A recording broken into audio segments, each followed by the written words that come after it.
Hi friends, welcome back to my channel. ಬನ್ನಿ, ಇವತ್ತು ನಾನು ಮನೇಲೇ ಚಾಕ್ಲೇಟ್ ರೆಸಿಪಿ ಯಾವ ರೀತಿ ಮಾಡೋದು ಅಂತ ತೋರಿಸ್ಕೊಡ್ತೀನಿ. ಅದಕ್ಕೂ ಮುಂಚೆ ಇನ್ನೂ ಯಾರು ನನ್ನ ಚಾನಲ್ನ ಸಬ್ಸ್ಕ್ರೈಬ್ ಮಾಡಿಲ್ಲ, ಪ್ಲೀಸ್ ನನ್ನ ಚಾನಲ್ನ ಸಬ್ಸ್ಕ್ರೈಬ್ ಮಾಡಿ, ಲೈಕ್ ಮಾಡಿ, ಹಾಗೆ ನಿಮ್ಮ ಫ್ರೆಂಡ್ಸ್ ಆ್ಯಂಡ್ ಫ್ಯಾಮಿಲಿಗೂ ಕೂಡ ಶೇರ್ ಮಾಡಿ ಅಂತ ಕೇಳ್ತಾ ಇದ್ದೀನಿ. ಸೊ ಬನ್ನಿ, ಇದಕ್ಕೆ ಏನೇನು ಇಂಗ್ರೀಡಿಯೆಂಟ್ಸ್ ಬೇಕು ಅಂತ ತೋರಿಸ್ಕೊಡ್ತೀನಿ. ನಾನು ಇಲ್ಲಿ ಹಸಿ ಕಡಲೆ ಬೀಜನ ರೋಸ್ಟ್ ಮಾಡಿಕೊಂಡು ಒಂದು 4 ಟೇಬಲ್ ಸ್ಪೂನ್ ಅಷ್ಟು ತೊಗೊಂಡಿದ್ದೀನಿ. ಹಾಗೆ 8 ಮಾರಿಗೋಲ್ಡ್ ಬಿಸ್ಕೆಟು, ಹಾಗೆ ಜಾಯಿಂಟ್ ಆಗಿರೋ ಕ್ರೀಮ್ ಬಿಸ್ಕೆಟ್ ಅಂದರೆ ಬಾರ್ಬನ್ ಬಿಸ್ಕೆಟು ಒಂದು 4 ತೊಗೊಂಡಿದ್ದೀನಿ. ಅಂದರೆ ಜಾಯಿಂಟ್ ಆಗಿದ್ರೆ ಅದು ಕೂಡ 8 ಅಂತ ಕನ್ಸಿಡರ್ಡ್ ಆಗುತ್ತೆ. ಸೊ ಈಗ ನಾನು ಇಲ್ಲಿ ಸಿಲ್ಕ್ ಚಾಕ್ಲೇಟ್ನ ಈ ರೀತಿಯಾಗಿ ಮೆಲ್ಟ್ ಮಾಡ್ಕೊಂಡು ಇಟ್ಕೊಂಡಿದ್ದೀನಿ. ಸೊ ಇವಾಗ ನಾನು ಒಂದು ಮಿಕ್ಸಿ ಜಾರಲ್ಲಿ ನಾನು ಏನು ಕಡಲೆ ಬೀಜನ ರೋಸ್ಟ್ ಮಾಡ್ಕೊಂಡಿದ್ದೆ, ಅಂದರೆ ಹುರ್ಕೊಂಡಿದ್ದೆ, ಅದ್ರ ಮೇಲಿಂದ ಸಿಪ್ಪೆ ಸುಲಿದ್ಬಿಟ್ಟು 4 ಟೇಬಲ್ ಸ್ಪೂನ್ ಅಷ್ಟು ಕಡಲೆ ಬೀಜನ ಈಗ ನಾನು ತರಿಯಾಗಿ ಗ್ರೈಂಡ್ನ ಮಾಡ್ಕೊಂಡಿದ್ದೀನಿ. ನೋಡ್ತಾ ಇದ್ದೀರಲ್ವ, ಇಷ್ಟು ಗ್ರೈಂಡ್ ಮಾಡಿದ್ರೆ ಸಾಕು, ತುಂಬ ನೈಸಾಗಿ ಮಾಡ್ಕೊಳಕ್ಕೆ ಹೋಗಬೇಡಿ, ಈ ಥರ ತರಿಯಾಗಿದ್ರೆ ಸಾಕಾಗುತ್ತೆ. ಸೊ ಈಗ ಇದಕ್ಕೆ ನಾನು ಒಂದು 8 ಮಾರಿಗೋಲ್ಡ್ ಬಿಸ್ಕೆಟು, ಗೋಲ್ಡ್ ಅದು ತೊಗೊಳ್ಳಿ, ಮ್ಯಾರಿಲೈಟ್ ಯಾವ್ದು ಬೇಕಾದರೂ ನೀವು ಉಪಯೋಗಿಸ್ಕೋಬೋದು. ಸೊ ಇದಕ್ಕೆ ನಾನು ವಿತ್ ಕ್ರೀಮ್ ಸಮೇತನೇ ಇದನ್ನ ಬಾರ್ಬನ್ ಬಿಸ್ಕೆಟ್ನ ಕೂಡ ನಾನು ಈ ರೀತಿಯಾಗಿ ಮಿಕ್ಸಿಯಲ್ಲಿ ಹಾಕೊತಾ ಇದ್ದೀನಿ. ಇದು ಕೂಡ ನಾನು ಅಷ್ಟೇ ತರಿಯಾಗಿ ಗ್ರೈಂಡ್ ಮಾಡ್ಕೊಂಡು ಬರ್ತೀನಿ. ನೋಡ್ತಾ ಇದ್ದೀರಲ್ವ ಯಾವ ರೀತಿ ಕಾಣಿಸ್ತಿದೆ ಅಂತ ಹೇಳ್ಬಿಟ್ಟು. ಸೊ ಈ ರೀತಿಯಾಗಿ ನಾವು ಗ್ರೈಂಡ್ನ ಮಾಡ್ಕೋಬೇಕಾಗುತ್ತೆ. ಈಗ ನಾನು ಒಂದು ಬೌಲ್ಗೆ ಇದನ್ನ ಶಿಫ್ಟ್ ಮಾಡ್ಕೊತೀನಿ. ಮಿಕ್ಸಿ ಜಾರಲ್ಲಿ ಏನು ರುಬ್ಕೊಂಡು ಬಂದಿದ್ವಲ್ಲ, ಸೊ ಅದನ್ನ ಈಗ ನಾನು ಮಿಕ್ಸಿ ಜಾರಿಂದ ಒಂದು ಬೌಲ್ಗೆ ಶಿಫ್ಟ್ ಮಾಡಿಬಿಟ್ಟು, ಈಗ ನಾವೇನು ಚಾಕ್ಲೇಟ್ನ ಮೆಲ್ಟ್ ಮಾಡ್ಕೊಂಡಿದ್ವಿ ಅದರಿಂದ ಒಂದು 3-4 ಟೇಬಲ್ ಸ್ಪೂನ್ ಅಷ್ಟು ನಾನು ಇವಾಗ ಇದಕ್ಕೆ ಮಿಕ್ಸ್ನ ಮಾಡ್ಕೊತಾ ಇದ್ದೀನಿ.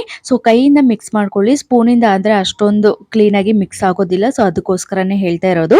ಸೊ ಇವಾಗ ಮಿಕ್ಸ್ ಮಾಡ್ಕೊಂಡು ಆದಮೇಲೆ ನೋಡ್ತಾ ಇದ್ದೀರಲ್ವ ಎಷ್ಟು ಅದ್ಭುತವಾಗಿ ಕಾಣಿಸ್ತಿದೆ ಅಂತ ಹೇಳ್ಬಿಟ್ಟು. ಸೊ ಈಗ ಇದನ್ನ ಚಿಕ್ಕ ಚಿಕ್ಕ ಉಂಡೆಗಳನ್ನಾಗಿ ನಾವು ರೌಂಡ್ ಆಗಿ ಮಾಡ್ಕೋಬೇಕು. ನಿಮಗೆ ಬೇಕಾದರೆ ಸ್ಕ್ವಯರ್ ಶೇಪ್ ಅಂದರೆ ಬಾಕ್ಸ್ ಶೇಪಲ್ಲೂ ಕೂಡ ನೀವು ಮಾಡ್ಕೋಬೋದು, ಟ್ರಯಾಂಗಲ್ ಶೇಪಲ್ಲೂ ಕೂಡ ನೀವು ಮಾಡ್ಕೋಬೋದು. ಸೊ ಇಲ್ಲಿ ನಾನು ಇದನ್ನ ರೌಂಡ್ ಶೇಪಲ್ಲಿ ಮಾಡ್ಕೊತಾ ಇದ್ದೀನಿ. ನೋಡ್ತಾ ಇದ್ದೀರಲ್ವ, ಎಲ್ಲನೂ ನಾನು ಒಂದೇ ಸೈಜಲ್ಲಿ ರೌಂಡಾಗಿ ನಾನು ಒಂದೊಂದಾಗಿ ಮಾಡ್ಕೊತಾ ಇದ್ದೀನಿ. ಇವಾಗ ಇದು ರೆಡಿ ಆಗಿದೆ. ಈಗ ನಾನು ಇದನ್ನ ಫ್ರಿಡ್ಜ್ ಅಲ್ಲಿ ಒಂದು 1/2 ಅವರ್ ನಾನು ಅದು ಸೆಟ್ ಆಗೋದಕ್ಕೆ ಇಡ್ತೀನಿ. ನಿಮ್ಮ ಹತ್ರ ಬಟರ್ ಪೇಪರ್ ಇಲ್ಲ ಅಂದ್ರೆ ಈ ರೀತಿಯಾದ ಒಂದು ವೈಟ್ A4 ಶೀಟ್ ತರ ಇರೋದಕ್ಕೆ ನೀವು ಯಾವ ಕುಕಿಂಗ್ ಆಯಿಲ್ ಯೂಸ್ ಮಾಡ್ತಿದ್ದೀರಾ ಆ ಕುಕಿಂಗ್ ಆಯಿಲ್ನ ಈ ರೀತಿಯಾಗಿ ನೀವು ಸ್ಪ್ರೆಡ್ನ ಮಾಡಬೇಕಾಗುತ್ತೆ. ಸೊ ನನ್ನ ಹತ್ರ ಬಟರ್ ಪೇಪರ್ ಇರಲಿಲ್ಲ, ಸೊ ಅದಕ್ಕೋಸ್ಕರ ನಾನು ಈ ರೀತಿಯಾಗಿ ಹಾಕೊಂಡಿದ್ದೀನಿ. ಈಗ ನಾವೇನು ಚಾಕ್ಲೇಟ್ನ ಮೆಲ್ಟ್ ಮಾಡ್ಕೊಂಡಿದ್ವಿ ಅಲ್ವಾ, ಸೊ ಇದಕ್ಕೆ ಈಗ ನಾನು ಆ ಒಂದೊಂದೇ ಬಾಲ್ಸ್ ಈಗ ಸೆಟ್ ಆಗಿದೆ, ಫ್ರೀಝರಲ್ಲಿ ಇಟ್ಟಿದ್ದೆ. ಸೊ ಈಗ ಇದ್ರ ಮೇಲೆ ನಾನು ಚಾಕ್ಲೇಟ್ನ ಈ ರೀತಿಯಾಗಿ ಫಿಲ್ ಮಾಡ್ತಾ ಇದ್ದೀನಿ.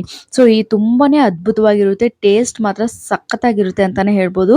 ಜಸ್ಟ್ ಒಂದು ಡೈರಿ ಮಿಲ್ಕ್ನ ನೀವು ಒಂದು 50 ರುಪೀಸ್ ಇಲ್ಲ 80 ರುಪೀಸ್ದು ಯಾವುದಾದ್ರೂ ಒಂದು ಡೈರಿ ಮಿಲ್ಕ್ನ ತಂದು ಈ ರೀತಿಯಾಗಿ ಮೆಲ್ಟ್ ಮಾಡೋದ್ರಿಂದ, ಸೊ ಇನ್ ಬಿಸ್ಕೆಟ್ಸ್ ಅಂತೂ 10 ರುಪೀಸ್ಗೆ ನಿಮ್ಗೆ ಸಿಕ್ಬಿಡುತ್ತೆ. ಇನ್ನು ಹುರ್ಗಡ್ಲೆ ಕಡಲೆ ಬೀಜ ಅಂತೂ ನಿಮ್ಮ ಮನೇಲೇ ಇರುತ್ತೆ. ಸೊ ಈ ರೀತಿಯಾಗಿ ನೀವು ಹೆಲ್ದಿಯಾಗಿ ಚಾಕ್ಲೇಟ್ನ ಮಾಡಿಕೊಂಡು ನಿಮ್ಮ ಮಕ್ಕಳಿಗೆ ನೀವು ಕೊಡ್ಬೋದು. ಸೊ ತುಂಬಾನೇ ಅದ್ಭುತವಾಗಿರುತ್ತೆ, ಟೇಸ್ಟ್ ಮಾತ್ರ ಸಖತ್ತಾಗಿರುತ್ತೆ ಅಂತಲೇ ಹೇಳ್ಬೋದು. ಸೊ ಈ ರೀತಿಯಾದ ಚಾಕ್ಲೇಟ್ಸ್ನ ನಾವು ಆಚೆ ಪರ್ಚೇಸ್ ಮಾಡೋದ್ರಲ್ಲಿ 250, 200, 280 ಆ ರೀತಿ ಪ್ರೈಸಸಲ್ಲೆಲ್ಲ ಇರುತ್ತೆ. ನಿಮಗೆ ಮೇಲೆ ಡಿಸೈನ್ ಬೇಕಂದರೆ ಈ ರೀತಿಯಾಗಿ ಒಂದು ಸ್ಟಿಕ್ ಇಲ್ಲ ಒಂದು ಪೈಪ್ ಮುಖಾಂತರ ನೀವು ಈ ರೀತಿಯಾಗಿ ಡಿಸೈನ್ ಕೂಡ ಮಾಡ್ಕೋಬೋದು. ಸೊ ಅದೆಲ್ಲ ಫುಲ್ ಆದಮೇಲೆ ಈಗ ಇದ್ರ ಮೇಲೆ ನಾನು ಈಗ ಡ್ರೈ ಫ್ರೂಟ್ಸ್ನ ಕೂಡ ನಾನು ಹಾಕ್ಕೊಳ್ತಾ ಇದ್ದೀನಿ. ನೀವು ಬೇಕಂದರೆ ಕಡಲೆ ಬೀಜ ಬದಲು ನೀವು ಡ್ರೈ ಫ್ರೂಟ್ಸ್ ಕೂಡ ಯೂಸ್ ಮಾಡ್ಕೋಬೋದು. ಬಾದಾಮ್, ಗೋಡಂಬಿ ಯಾವುದು ನಿಮ್ಮ ಹತ್ರ ಡ್ರೈ ಫ್ರೂಟ್ಸ್ ಇದೆ ಅದು ಕೂಡ ನೀವು ಯೂಸ್ ಮಾಡ್ಬೋದು. ನಾನಿಲ್ಲಿ ಡಿಸೈನಿಗೆ ಮಾತ್ರ ಬಾದಾಮ್, ಗೋಡಂಬಿನ ಯೂಸ್ ಮಾಡ್ತಾ ಇದ್ದೀನಿ. ನೋಡ್ತಾ ಇದ್ದೀರಲ್ವ ಎಷ್ಟು ಅದ್ಭುತವಾಗಿ ಕಾಣಿಸ್ತಿದೆ ಅಂತ. ಈಗ ಇದನ್ನು ನಾನು ಫ್ರಿಡ್ಜಲ್ಲಿ ಒಂದು ಹೋಲ್ ಡೇ ಇಟ್ಟಿದ್ದೀನಿ.